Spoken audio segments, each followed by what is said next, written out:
Hey, what's going on, guys? So, hey, in this week in video game news, we have some crazy Nintendo rumors that are going on right now. A lot of Switch-related stuff, which is good because Nintendo's kind of running out of first-party games to announce. And we also are going to be talking about an announcement that may have just absolutely killed Google Stadia. So, without further ado, let's jump into it.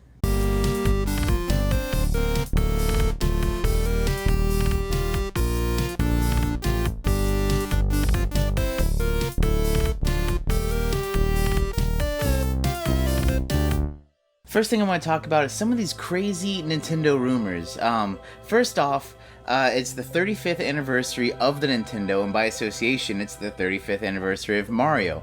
Everyone's been talking about this Mario collection coming to the Switch. It's supposedly rumored to be Super Mario 64, it's going to be Super Mario Sunshine, Super Mario Galaxy, and the new Super Mario Brothers Wii U version game, whichever the Wii U one is. I never personally played it, so I'm a little bit out of the loop on that one. But it's supposed to be those four games, and it's been rumored that that's going to be coming out this year for the 35th, and also rumored that there's going to be a Direct. Now, a lot of signs are pointing to a Direct maybe being next week, as early as next Monday.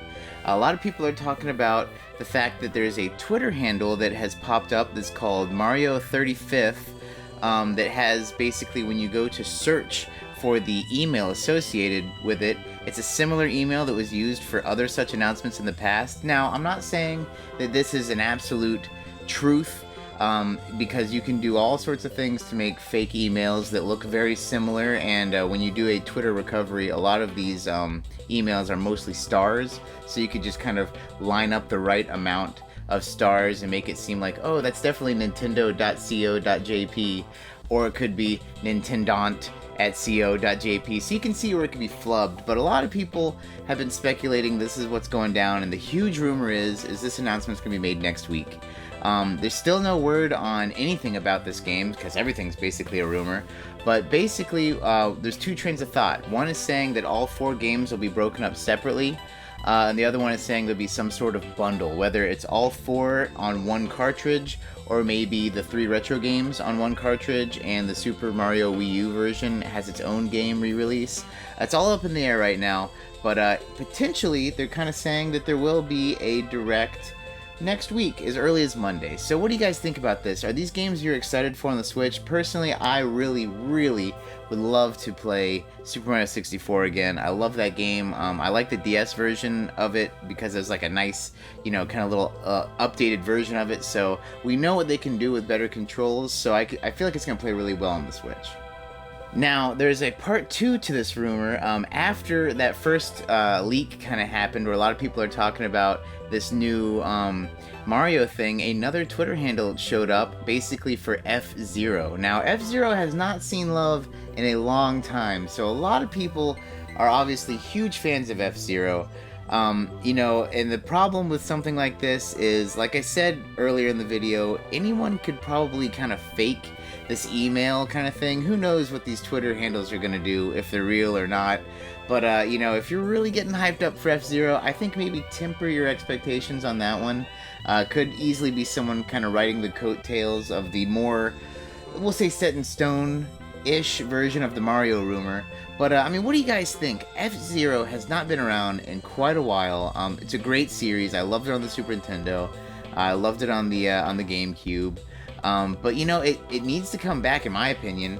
But once again, temper your expectations. But what do you guys think? The Mario one's kind of a real deal, but FZero coming back, I don't know. Is it likely? I'm 50-50 on it. But speaking of the 35th anniversary of Nintendo, they have announced an awesome partnership with LEGO. So if you haven't noticed, all year Nintendo has been partnering with a whole lot of different companies. Earlier in the year, they partnered with Levi's, did a bunch of jackets, shirts, and pants that were extremely expensive. But they also have now partnered with LEGO, and I showed this earlier in a earlier news video of these weird Nintendo Mario playsets that were basically geared towards little kids. Didn't seem like something I would obviously pick up, but it is cool. It was cool to have this partnership. Neat to have some new toys out there that's Nintendo related, Mario related, and Lego related. Now, the announcement made this week is Awesome. It is a Lego set that is the NES console, a cartridge, a controller, an old tube TV with the rabbit ears, but not only that, it has like a gear mechanism on the inside where you can crank a crank on the side and a level, basically, not a whole level of course, but part of a level plays out, part of 1-1 plays out, and you can kind of play Mario with this Lego set. It's awesome. It's like $250 MSRP. They have it announced at, and they have a whole bunch of it's kind of like the Lego architecture, where it's not your regular kind of Lego set. It's more detailed, definitely not for probably children, and it's like 2,500 pieces. But if any of you guys are Lego fans, let me know below what you think if you're going to pick this up. I actually like Legos a lot. I have a Lego architecture set for Frank Lloyd Wright's Falling Waters house. Took a long time to build, but it was awesome. It's kind of steep at $250, but I think I might be trying to pick this up. So let me know if any of you guys are picking this up.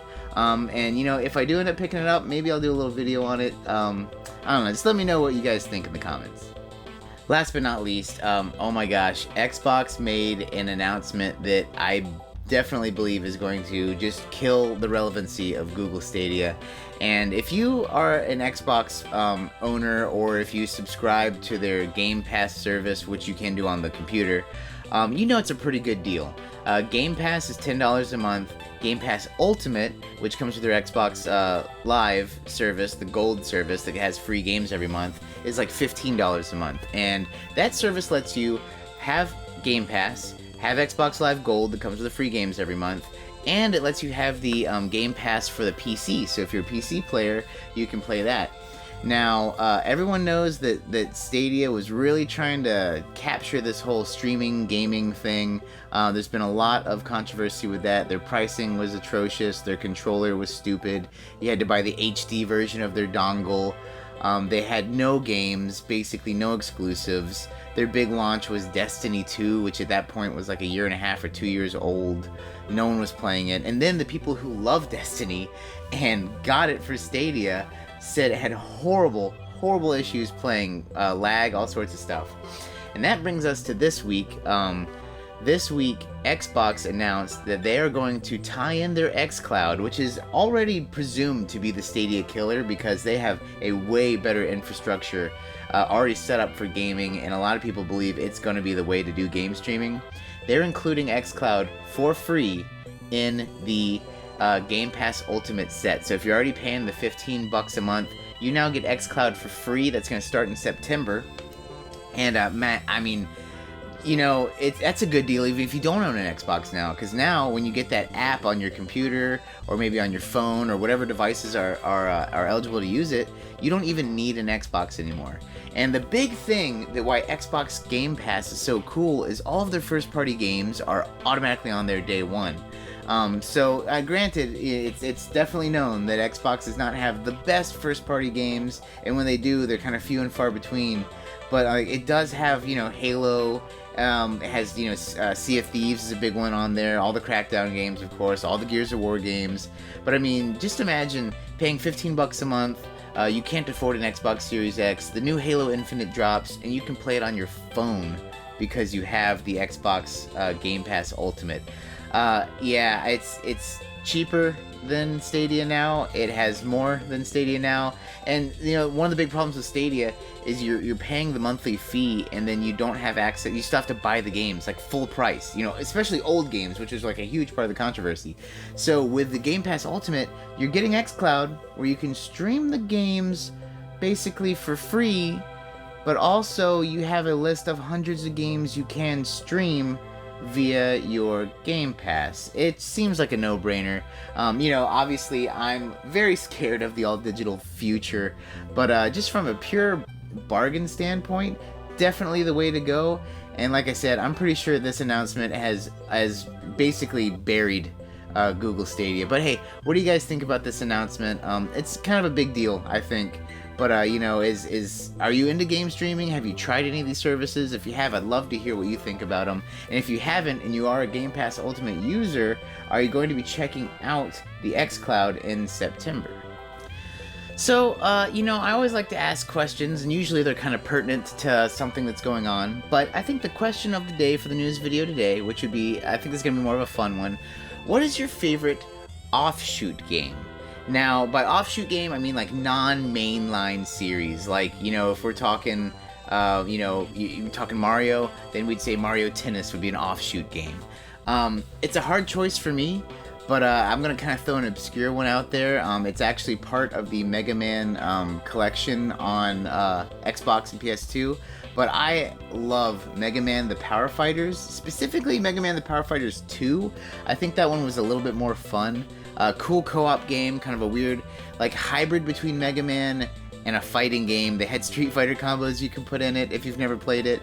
And also it has the Mega Man formula where you beat an enemy and then this power is strong against that guy. Really cool thing. But I want to know what you guys think. What is your crazy weird offshoot game? Is it something like that? Or something I've never played before? I'm actually really looking forward to know in the comments what you guys have been playing in your past about just some kind of crazy weird game involving characters that are well known. That's gonna do it for us today, guys. Hey, once again, thanks for stopping by. We are inching closer to 3,000 subscribers, so if you haven't, please subscribe. It'd mean a ton to me, and throw a thumbs up or thumbs down if you feel any kind of way. I think that's good for the algorithm, I don't know. And comment on any story we talked about today. But hey, as always, my friends, take it easy.